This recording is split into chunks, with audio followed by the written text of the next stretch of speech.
How are you doing today, my lazies?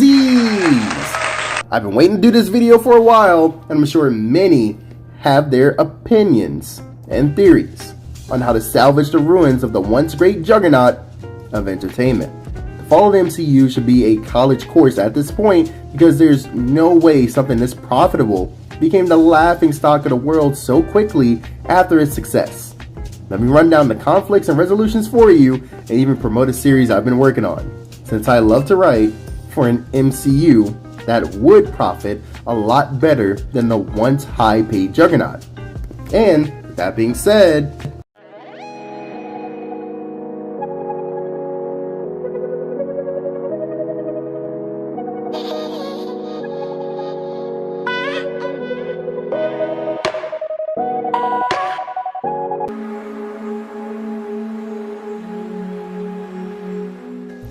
to start off, this is something I already said in a previous video, but let me explain it a bit better. The MCU is the setter, not the trend follower.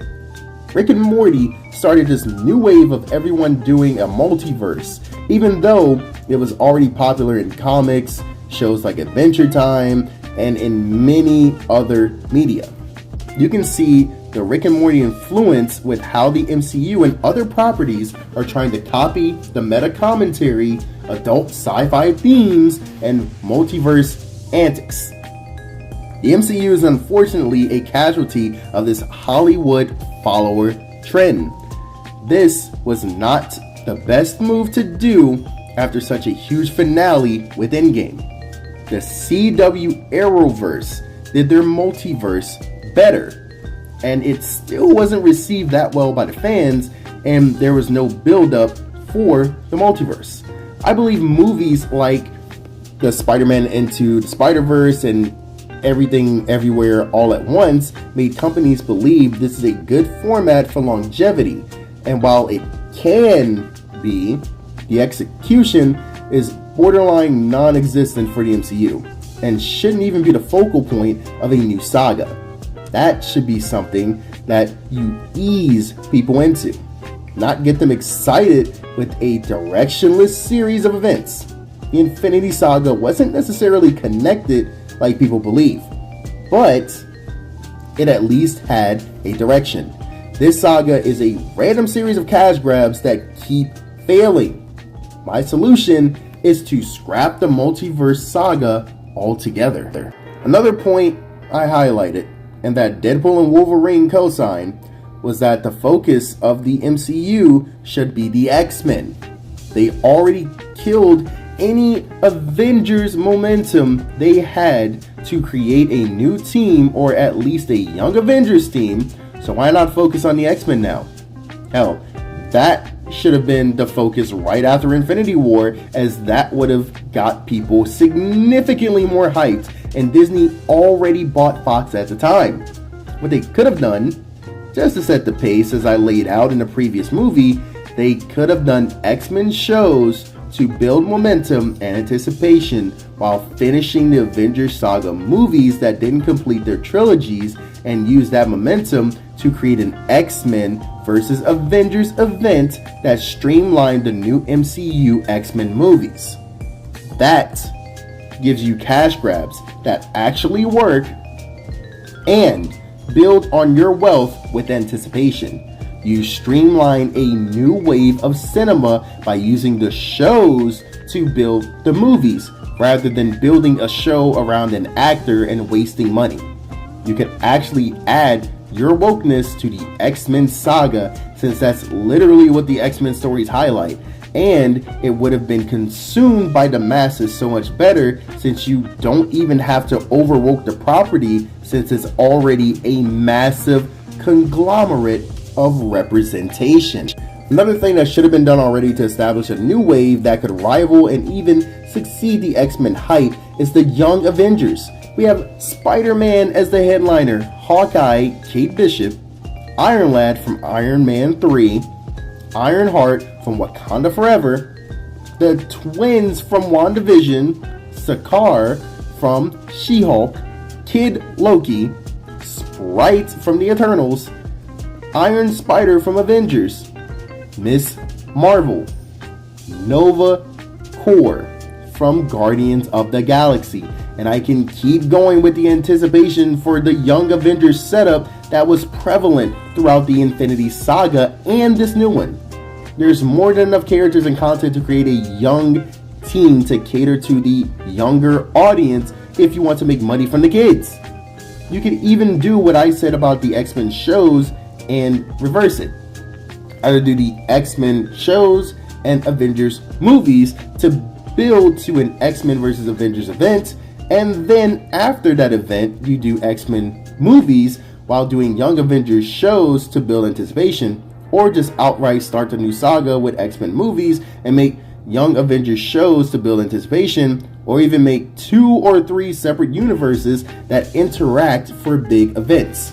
That could have been your multiverse saga, like how the Arrowverse made each hero a different universe and only came together for big events, and then eventually collapsed the multiverse by making one universe. That would have been a better formula to follow than trying to copy Rick and Morty or the Spider-Verse. Now, to dive into the biggest load of crap excuse people try to use to explain why they don't like the MCU is that they have superhero fatigue. Yet when something like Avengers Endgame, Captain America Civil War, Spider-Man No Way Home, or Spider-Verse came out, they trample over people trying to find a seat in time. Hell, Deadpool had the literal same effect not too long ago. There's no such thing as superhero fatigue. People have woke fatigue. Wokeness started with a good cause of bringing representation, but then it devolved into insanity, like recasting already established characters as alphabet agenda sexuality, or blackface, or gender swap, or overrepresentation of multiple genres, and they keep trying to use superheroes to do it since they're popular now. We're not sick of superheroes because they just became popular not too long ago. No, we just need better material. Instead of quantity, why not focus on quality? The amount of shows isn't an issue in the MCU, and people were actually super excited when it was first announced. It's the lack of care in the writing and unnecessary agenda pushing. They're catering to a small minority of fans instead of catering to the masses that made the properties popular. One thing should have been done years ago with her first outburst is recasting Captain Marvel. Like Iron Man and Captain America, she's actually an extremely pivotal role that could make or break the series.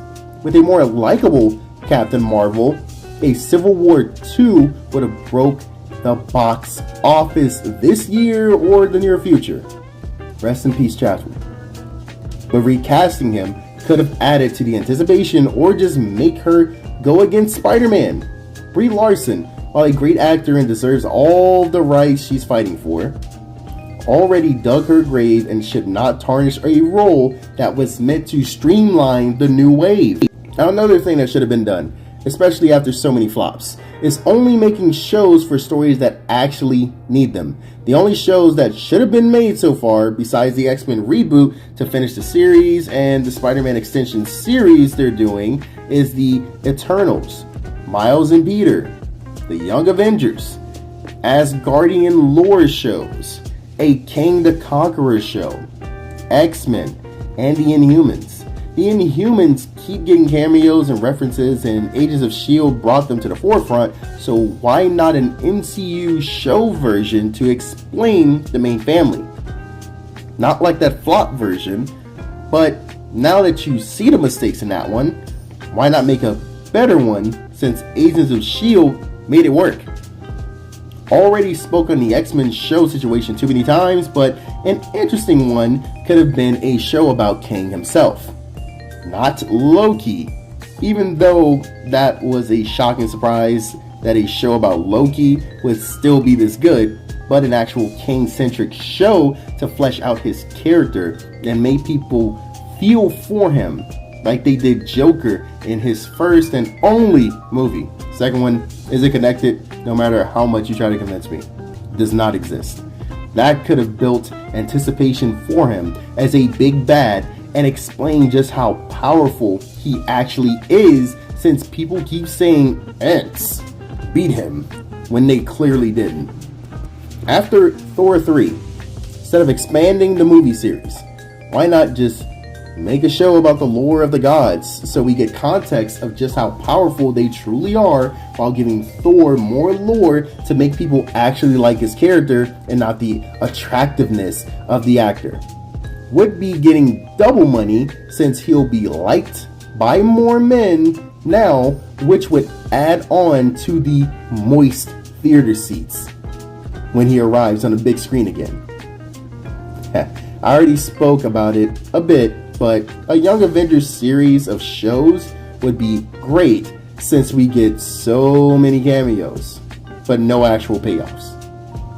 This course could have gotten more money from the kids watching, since they would have their own new superheroes to aspire to, while giving the comics nerd what they crave about Marvel.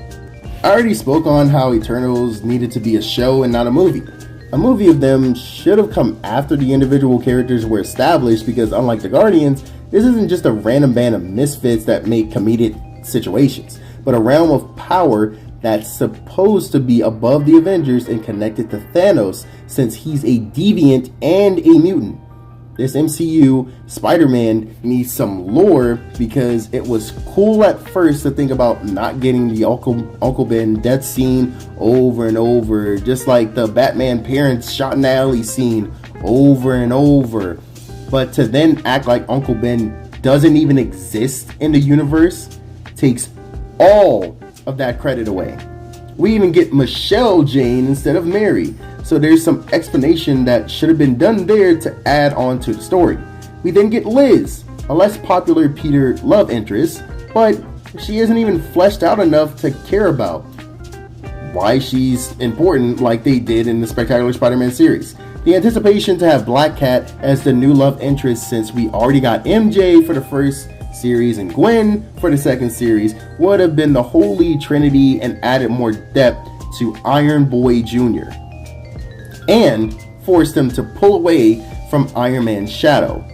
That would have been the perfect segue, while also introducing Miles, since we already have Prowler. On to the section that really needs to be addressed, because most people don't realize that the MCU hailed so high not because of the heroes, but because of the villains. Notice when most people talk about the MCU, it's usually due to the villains.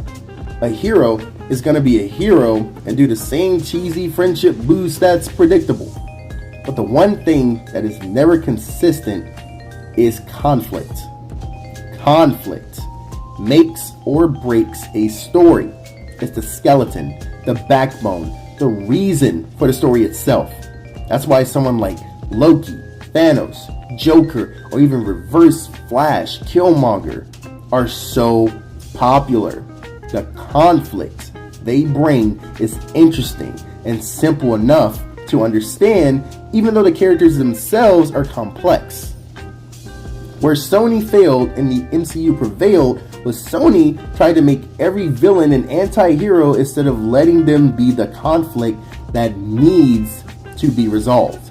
They completely misunderstood the appeal behind the villains that are evil with a purpose, like Killmonger, Ironmonger from Iron Man 1, Abomination, Winter Soldier, Zemo, and I can keep going. Seems like those same writers are in the MCU, since they seem to have forgotten that their villains are the center of what makes a movie great. Kang was a solid pick, but when executed poorly and misplaced altogether, while he's a big event villain that can cause a massive amount of problems, he wasn't the best follow-up for MCU Thanos. Yes, the scale of what he can do is worse, but to make an entire saga for him wasn't the best choice. If they didn't do that for Ultron, who's a similar type of villain with the conflict he can cause, Kang should have been a Villain of the Month entry to prepare for Galactus or Doom. Loki almost saved Kang, and that still wasn't enough to get people excited. The reason Galactus is a great follow-up for Thanos in the MCU specifically is the fact that it would have given Thanos more meaning. Why is he cutting half the universe? To save everyone from the wrath of Galactus, the World Eater. Now that everyone is back with the frantic civil war of the snapped and the remaining, that could have brought everyone back together as they have to face such a massive threat. That would even give the Avengers credibility back, since they have to assemble without government restriction to deal with a threat that you can't prepare for. Then you could add Kang at the end to show the consequences of that conflict and bring in Doom as the reason the apocalypse keeps reaching Earth. Another villain of the month that could have built up and even connect to Doom or Kang would be the Cabal. The Avengers show built them up super well and made them a force that can be built upon as a saga big bad that rivals the craziness we've seen with the Infinity Saga. They can even be built up just for us to see Doom as the mastermind.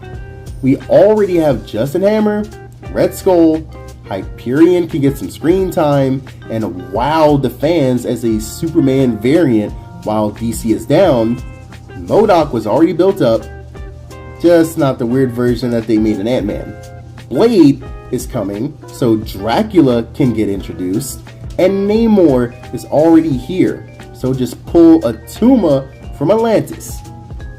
In that same vein, the Dark Avengers are already being built with US Agent, Taskmaster, Red or Black Widow Yelena, Abomination, Zemo, Leader, Red Hulk, Super Skrull, and they're already doing a movie team up against Sentry, so they could be the villain of the month that builds up the big bad threat.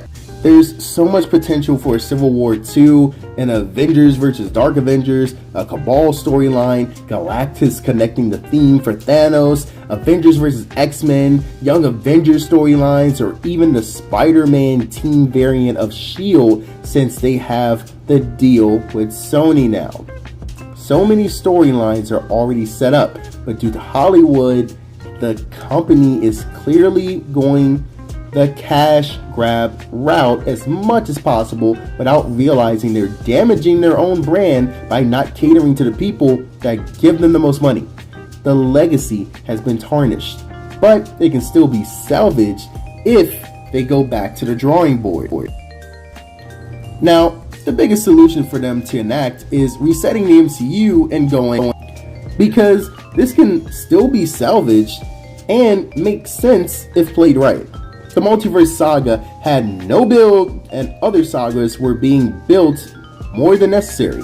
Stop listening to the casual watchers and minority of supporters about properties they don't even care enough to support when you take their ideas into consideration. Stop hiring staff that aren't willing to do the research on the properties they write and direct. They don't have to be mega fans of the properties, but they need to at least do the research and add their own flair after understanding what the characters and stories are supposed to be. Maybe instead of bashing the fans that, I don't know, actually care about the properties, you start taking their considerations and fix your properties. This has become a series where the fans tell you what they want in exact detail and they just flick them off and make something that no one enjoys. Tying into regulation, if this saga was going to survive, they should have scrapped everything until the near end of the pandemic or only made shows in the span of the pandemic. Now, that might seem like an awful idea considering they haven't been making great shows and it's pretty hit or miss, but that would have given them time to focus on polishing the movies and the movie lineup. I'm sure, given time, even the room temperature IQ decision makers would have seen the error in the lineup and setup. Shows would have been a great creative segue for the saga during the pandemic since it would give them significantly more money. giving them more time to strategize. They'd have more content to work with and shift into movies if needed, plus it would have given them more time to focus on the writing since they get backlash from the trash properties and not do random spin-offs that have nothing to do with the overall saga. Echo, Agatha, and She-Hulk should not have been made. She-Hulk, not only because it was bad, but because the Hulk himself doesn't even have a show or movie series. So why do that to someone within the mythos when you finally have the rights to make Hulk properties? Echo and Agatha are spin-offs that should never have happened since they literally add nothing to the premise of the saga. Hell, WandaVision didn't even add anything and it was actually amazing. Loki, low-key, shouldn't have been a show either, even though it's amazing as well. It did add an extra layer of interest, but it was unnecessary to make a Loki show just because people love the actor. While that one just so happened to work out, the others definitely didn't.